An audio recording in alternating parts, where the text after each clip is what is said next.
Oh, hi. Great to see you there. Jonathan Hoenig from CapitalistPig.com. And you've landed on the Daily Objective from the Ayn Rand Center UK, really the world's largest producer of contemporary objectivist-related content. We're so happy to have you with us today. I'm Jonathan Hoenig once again.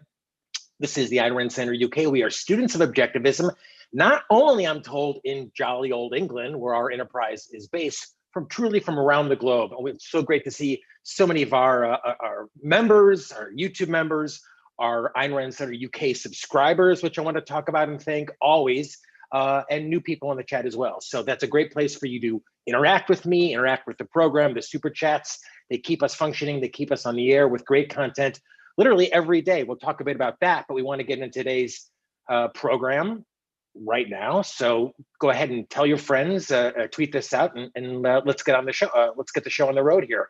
Because as you know, we're always pulling items straight from the headlines, trying to understand how and why Ayn Rand's ideas, as we know, are even more pertinent and even more important to study today. This is not something that was just written in the 50s and 60s or popular in the 70s and now out of fashion and out of vogue. In fact, so much of what Ms. Rand wrote and talked about in the 50s and 60s and 70s is, plays out day after day, not only in the headlines, but in our own lives as well. So we'll get into that. And once again, we'll get into it with your super chats as well. So don't be shy. In fact, show us that you care and you want to keep us on the air. £2, 2 shekels, to drama, to drachma. Let us know in the super chat. Now, I want to always give a little understanding. This is not objectivism. We are all students here of objectivism, or we have objectivist scholars on, but don't let anything in this presentation lead you to believe that this is an official presentation of objectivism. This is my understanding of it, and hopefully adapting an idea that's very prevalent in objectivism. I mean, if you do a search of any of the big objectivist, nonfiction publications, this word and this idea, evasion, to evade, comes up a lot. So there's so much to say on this issue. I mean, it's a huge issue within objectivism, but I thought we'd talk a bit about it today and maybe relate some contemporary issues and themes as well. And I'll just also say, we'll do it with your super chats. And I maybe have to reset my page. I don't see them flooding in just now, but let us know you appreciate what we do every day to keep these programs on the air day after day. So whether it be $2 or $5 or whatever it is, let us know. Let's say you had a pain in your neck, okay? Aching pain in your neck. You had a pain in your neck. Well, if you valued your life, if you valued your health, if you didn't like that feeling, if you valued your life, you would probably get it looked at by a doctor, right? And you would not evade that pain. You would have it checked out. Now, let's say you did evade. Let's say you just decided, I'm too lazy, I don't want to think about it. You can evade, but as we know, this is paraphrasing Ms. Rand's famous line, you can suffer the consequences. And you might be saying, all right, well, Jonathan, so whatever, what's the big deal? You have a neck pain and you don't get the Advil or whatever, Well, the consequences of evasion are, as I believe, Ms. Rand, thank you, Marilyn, the patron saint of the Ayn Rand Center UK, means a lot to us, means a lot to Razi. So thank you, as always, Marilyn, for your support. So what if you evade? Well, it leads to death. Ms. Rand, I believe, described evasion as evil, and you will suffer the consequences. Quoting now from Opar, evasion, in Ayn Rand's words, is the act of blanking out, the willful suspension of one's consciousness, the refusal to think, not blindness, but the refusal to see, not ignorance, but the refusal to know. It is the act of unfocusing your mind and inducing an inner fog to escape the responsibility of judgment on the unstated premise that a thing will not exist if you refuse to identify it. The A will not be A, so as long as you do not pronounce the verdict, it is. And thank you, Bonnie Bertrand. I'm going to get to that at the end, talking about the difference between evasion and not understanding. Well, I think this kind of addresses it. I mean, evasion, as Ms. Rand says, it's the refusal to think. So it's not blindness or I think ignorance. See, not ignorance, she says, but it's the refusal to know. It's unfocusing your mind. It's inducing an inner fog to escape the responsibility of judgment. And what does it have to do with a pain in your neck? Well, screech who I don't know if you know, in jolly old England, Screech had just that. Does anyone maybe tell me on the super chat now, or even the non-super chat, is it Screech, Dustin Diamond, was a major child actor when I was growing up in the 80s and basically 90s. He had a pain in his neck. And needless to say, it ended up being more than something that was just to be treated with Advil. Justin Diamond died just a couple of years ago now at age 44. The headline now, Saved by the Bell star Dustin Diamond was ignoring lump on his neck before cancer diagnosis. The actor had been ignoring a lump in his neck, so his girlfriend took him to the hospital. It's a tragic, tragic story. Now, I don't know the whole backstory of exactly what happened with Justin Diamond, but he was ignoring, just as we said, he was evading the reality of something's wrong. Your body's telling you something's wrong. Reality is telling you something wrong, and you're evading it. And that is dangerous over and over again. And I believe Ms. Rand addresses this a lot throughout Objectivism, and certainly Dr. Peikoff does as well. Quoting again from Opar, in every hour and issue of your life, you are free to think or to evade that effort, but you are not free to escape from your nature, from the fact that reason is your means of survival, so that for you, who are a human being, the question to be or not to be is the question to think or not to think. And, I think, Bonnie, I'm kind of going back a bit to what you said, and thank you, Bonnie and Marilyn, our super chatters as well. If you're enjoying this presentation, if you're enjoying all of what we provide to you day after day after day, hour after hour, as I said, Ayn Rand Center UK produces the most objectivist-related content on the internet in the world by far, and we do it $2 and $5 at a time from your super chat. So please make that happen. So, it's not that you always know, Bonnie. None of us, in my opinion, are omniscient. Obviously, none of us are omniscient, but you can think or you can evade that responsibility. Now, when we talk about evasion, only one word comes to mind, and that is Jussie.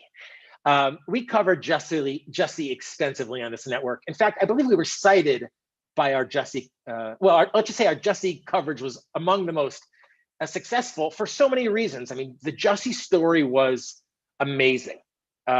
It was an amazing act of evasion when you think about it. I mean, everything about it. Now, you probably remember now that Jussie was found guilty of staging that huge, elaborate, fake crime when he went on and he told these big stories, and it went on for, I think, years. And as I was doing, my hours and hours of research for this show, I actually forgot he made a big thing of the noose around his neck and wanted to be photographed, the noose around his neck. So that was such an unbelievable act of evasion on his part. It just makes you think, how miserable was he throughout that whole period of time? Because this is me at understanding Ms. Rand's words now. It's like, it takes effort to be that unfocused. It takes effort to try to evade so actively. And here again from Opar, evasion is an active process aimed at a specific content, right? Jussie was not evading the rest of his life, but on this, he was specifically evading reality on such a massive scale. The evader does expend effort. He purposefully directs his attention away from a given fact. He works not to see it. If he cannot banish it fully, he works not to let it become completely real to him. So you get the sense that evasion is this effort to try to, my mind here, like block out reality. Again, quoting from Opar, the evader disintegrates his mental contents by struggling to disconnect a given item from everything else that would give clarity or significance in his own mind. He expends energy to create a fog, and that's why, he's a liar, but an unbelievable evader on a massive scale.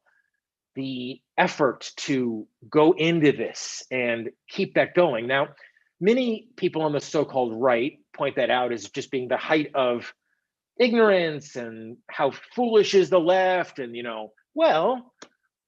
evasion is not a one-way street. Does this gentleman look familiar to any of you? This is a gentleman by the name of Dennis Mola, who lives in Minneapolis, Minnesota. That's a big state here in America. And he reported that his family was targeted, this is going back a couple of years now, 2 years, for supporting Trump. In fact, he said his garage and trucks were burned because he had pro-Trump flags on them. In fact, there is the footage you can see, or the still of the BLM symbol, according to Mr. Mola, was spray painted on his garage. Biden 2020, I guess, was the Antifa symbol was painted on his garage. And he says somebody set fire to his camper because it had a Trump 2020 flag displayed on it. In fact, that fire spread, if you can take a look, to his whole garage and his whole house. Pretty severe fire. Well, in the grand tradition of Jussie's evasion, Mr. Mola was also evading. I mean, lying, but also evading, because according to the U.S. Attorney's Office, he actually lit the fire and defaced the garage himself, staged the whole thing. And I think gilding the lily a little bit for this gentleman is, not only, did he create this whole arson hate crime himself in the grand tradition of Jussie, but if you want to talk about chutzpah, he submitted multiple insurance claims seeking coverage for the damage, totaling $300,000, and took $17,000 from 2 GoFundMe accounts. So, I mean, unbelievable evasion to have to create a complete fantasy. And there's so many reasons why, and I believe Ms. Rand gets into this.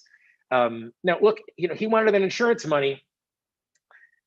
Honestly, if he had gotten it, Allie, $300,000, you think it's actually worth it?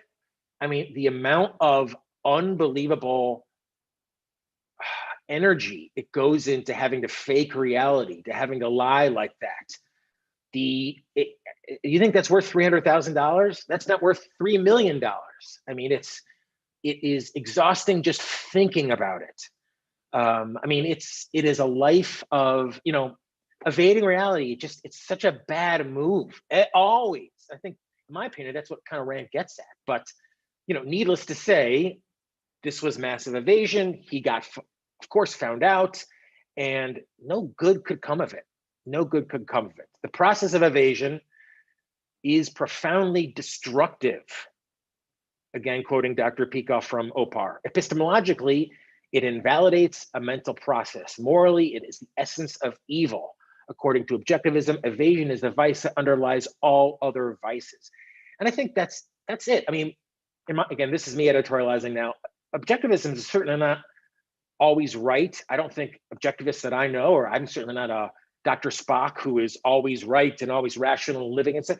But ideally, you're always thinking and trying to deal with the real world and understand it the best you can and act in it the best you can and act rationally and be emotional, but put your emotions in place and know where they stand. And evasion just throws that all out, throws it all down the toilet. Allie, who is a member of the Ayn Rand Center UK, and you can as well. I'm not seeing tremendous super chats here. I see a 15. I don't know if that's $1,500 or 15 raised at just this point, but Allie says people do really stupid things. This is just one of them, and something Jussie and the other guy have to live with forever.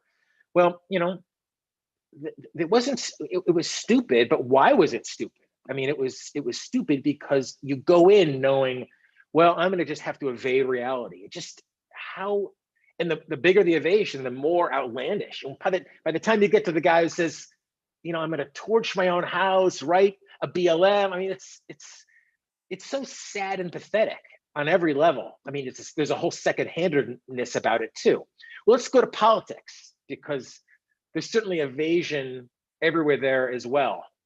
You might have been following geopolitics these days on the campaign trail. Joe Biden talked about Saudi Arabia, the kingdom of Saudi Arabia, as a pariah state, which they are. We've talked about it quite a bit they're much worse than a pariah state. The pariah state, it's really it's a theocratic, murderous, illegitimate regime, in my opinion. It is a third world, backward, barbaric it's a third world country in every sense, a third world thinking. And there was, of course, Joe Biden. How could you fist bump something like some guy like Mohammed Ban Salam, MBS, whatever his name is, Mohammed something. Thank you, Ali. She says she loves my presentations. Thank you, Ali. We love you being a supporter and being part of our conversation. I mean, Ali is such an ever-present part of our network. We appreciate her. And we appreciate Kathleen as well. Kathleen is a member. She says, oh my God, Biden and MBS, living nightmare. I mean, and how would you fist bump this guy other than to evade the reality of who he is? I mean, and I'm just talking about the extensive links between the Saudi royal family, Al-Qaeda. I mean, this is just a terrible regime. Everything about it is terrible. There's nothing good about that. And then you want to, it's kind of a different topic, but if you want to say that the big modernization is that finally women can drive by themselves once a week or something, I mean, it's like the same level as saying maybe we just got running water. So on the other side, if you want to see a similar invasion of politics, obviously there was the disgusting skeptical of President Trump and the leader of North Korea, the tyrant of North Korea. I mean, this is as easily and well documented as the Saudis' atrocities. And to pose for a picture of this gentleman, now, Trump, I think, is a special case in the sense. Well, I just think it takes a massive amount of evasion to say, I'm going to put all that aside and pose for a picture with a man who executes his citizens for listening to K-pop. 7 people, this is a Times article from the last 6 months, 7 people have been put to death for watching K-pop videos. So, you want to have a meeting with this guy? I mean, what kind of evasion would you have to sit down and have these types of meetings? And sort of evading the reality of this is not just another leader. This is something that somebody who I've nothing in common with, no values at all. A handshake is just an empty handshake with something like that. So the famous Rand quote that I think is important and worthy of, always getting out there, and like anything with Miss Rand, there's nothing bad to popularize and remind people of, but it's the consequences of evading reality. Now with Dustin Diamond, you remember Screech, the consequences were his own terrible demise. Thank you, Kathleen. £2. Appreciate that, Kathleen. We appreciate you as being part of our community. We appreciate you as being a member on the YouTube and the super chats. I mean, you're literally keeping us going. And, Razi is doing, as I said, we produce more real-time objectivist programming than any other entity in history. And if you want to go back to even the greats, and I have them all piled up here, the Objectivists, the Objective Forum, all Harry Binswangers, all Peter Schwartz's, I mean, tremendous publications, and we're building on them, and I believe producing more content, shareable, discussionable, bringing James Valiant to bringing Harry Binswanger. So Kathleen for doing it, helping us do that. Yeah, I think K-pop is great, Ali. And could you sit down and have dinner with someone who's responsible for putting people to death for listening to music? I mean, she said, oh yeah, you know what? Try the fish. Oh yeah, what's going on over there? I heard about some, what kind of music do you like? Oh no, I mean, it's disgusting. And of course, that appeasement on a practical level, objectivism, I believe, makes the point that the moral is always practical. What's the practical benefit of evading? For Dustin Diamond, it met his death. For America, evading, for Trump evading North Korea's, nature just means more aggression from North Korea. Renewed anti-US propaganda. Now they're kind of doing a nuclear deployment. So, evading them didn't do much good for us, nor with the Saudis. I mean, being friends with the Saudis, as we reported on this just a couple of months ago, they put like 80 people to death in a public square in one day. They're still throwing people in jail for a tweet they made, underage people in jail for a tweet. I mean, you want to sit down and what can you talk about with murderous people who do? All you do is sanction them. I think we talk about that quite a bit in objectivism, and you only do it by evading reality. Quoting now from Dr. Peikoff. To an invader, a feeling of some kind is more important than truth. A feeling, I'll say that again. To an invader, a feeling of some kind is more important than truth. A man finds a certain fact or policy to be unpleasant, frightening, or guilt-provoking. Reality, to the contrary, notwithstanding, he does not want the fact to be real or the policy to be necessary, so he decides to blank out the offending datum. And to this, I think I'm going to use an example that is controversial and from the real world. What is that? Anyone want to take a guess? What is that? Well, it's some kind of a medical photo, right? Marilyn says, "What is K-pop?" K-pop is like the it's a Korean boy band, basically, right? It's Korean pop music. So it's like if Backstreet Boys were Korean and less butch and a little more effeminate in the 2020s instead of the 1990s. Right, it's an ultrasound. It's an ultrasound of something. I mean, what is it? It's an ultrasound. It's not a human being. And if you believe that these two things are the same, then in my opinion, you are evading reality. It's on its face. That thing on the left is not a human being. It's not a human man. They are not the same. And it's only evasion, I believe, in the abortion debate where someone can actually say, oh yeah, of course, this thing on the left, which is attached to a woman inside her body, deep inside her body, living off of her body, it's the same thing as that guy on the right, same exact thing. If you believe that, in my opinion, you are evading reality. And that is something certainly many on the so-called right are guilty of today. And I don't believe in right versus left. I believe in individualism versus collectivism. And as individualists, we are off the right-left spectrum. There's us on the individualist side, and there's everyone else on the collectivist side. But in America, the colonies, for those of you in the UK, this is the thing among the right. The pro-lifers say, well, that image on the left is the same rights. But now, what about on the left? We'll get to that in a second. Ms. Rand says, or Dr. Peikoff says, or a certain idea or policy gives a man pleasure or reassurance or relief, and he wants to believe in or practice it, even though he knows that reality is against him in the issue, so he decides to blank out on what he knows. Now, does anyone want to take a guess of maybe somewhere on the left now, the so-called left, where, in my opinion, there is quite a bit of evasion, blanking out? Well, that is a picture of a 13-year-old girl. That is Shayla Cantone from Florida. On the right is a 29-year-old transgender male, someone who was born as a biological male and now identifies as a woman. The woman on the left, the girl on the left, took second place in a recent skateboarder competition for women in New York City. The person on the right, who is 16 years her senior and born a man, took first place. And these were the final results. And this is just a few months ago now.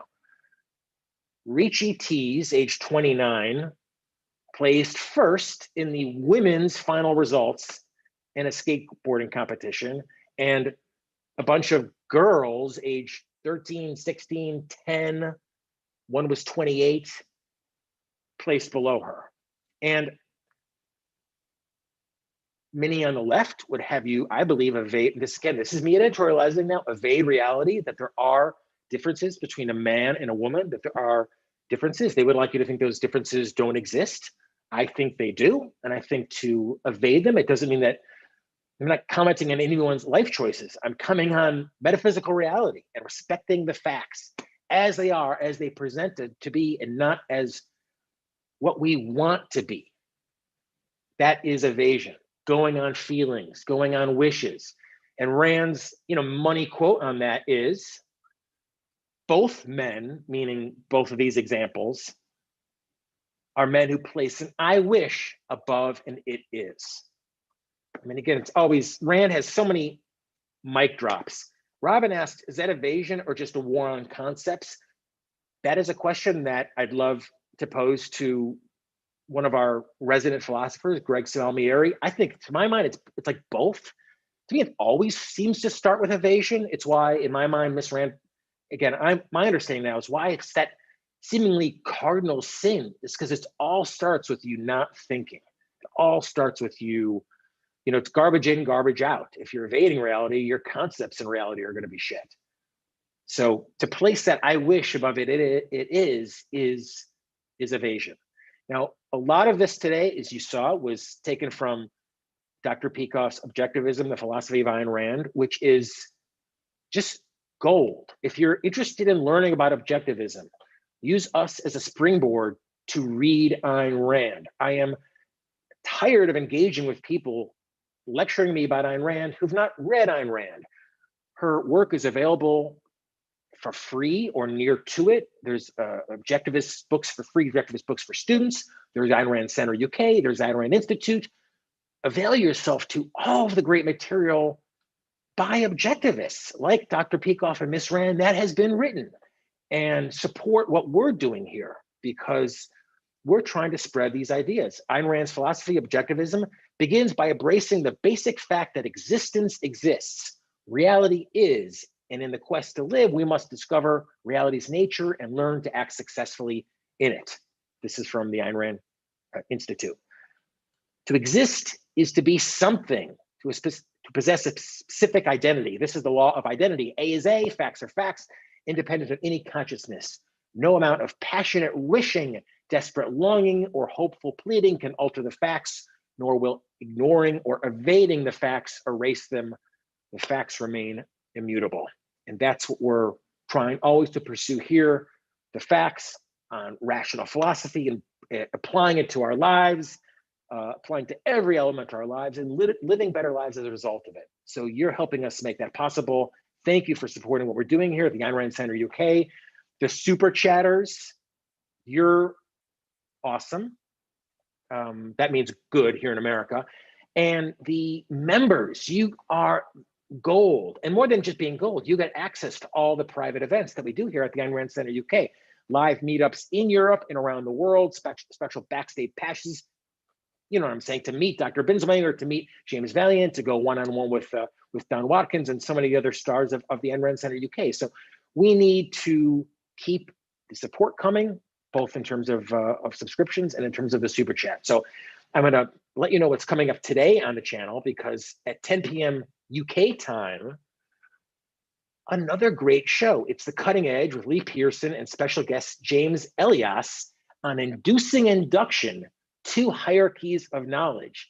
And this is really interesting stuff. I mean, I listened to Dr. Peikoff's course on induction maybe 5 or 6 years ago now, and it's really interesting. This whole area of epistemology, understanding how you think and how you think better and how to understand the world better. I mean, there's really great stuff to chew on in here. And Lee is about as good as it gets. So tune into him at 10 p.m. UK time for that, for The Cutting Edge. And keep it tuned here, keep it subscribed here, ring the bell. Know when we go live, you're going to catch it live, and you're going to support what we're doing, because we're building a global movement of reason, for our own lives, and you're part of it. We'll see you next time. Wishing you, until next time, best premises, and be well.